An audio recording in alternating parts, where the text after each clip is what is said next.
అందరికీ నమస్కారం. మన చంద్రబాబు నాయుడు గారు ఆఖరికి దేవుణ్ణి కూడా వదలకుండా ఆయన రాజకీయాల కోసం జంతు కొవ్వు కలిసింది అని చెప్పేసి తిరుపతి లడ్డులో పచ్చముఠ అంతా కూడా ప్రచారం చేయడం జరిగింది. కానీ ఈరోజు సిబిఐ కోర్టు ద్వారా అది తప్పుడు ప్రచారం అని తెలిసేలాగా వాస్తవాన్ని బయటపెట్టారు.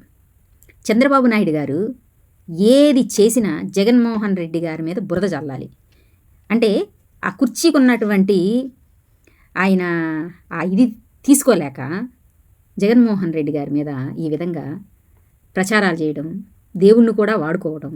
దేవుణ్ణే వాడుకున్నటువంటి వ్యక్తి మనుషులం మనం ఎంత అసలు ఆయన దృష్టిలో ఎంత నీచమైన రాజకీయాలు ఉంటాయి అని చెప్పేసి మరోసారి చూపించారు చంద్రబాబు నాయుడు గారు.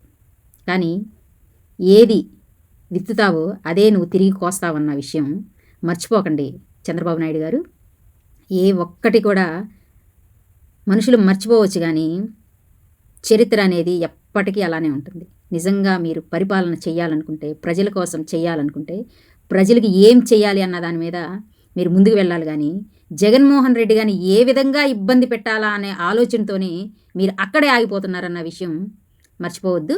దయచేసి ప్రజల కోసం మీరు గెలిచాను అని అనుకుంటున్నారు కాబట్టి ప్రజలకు మంచి చేసే విధంగా మీరు ముందుకెళ్ళాలని మనస్ఫూర్తిగా కోరుకుంటూ జై జగన్.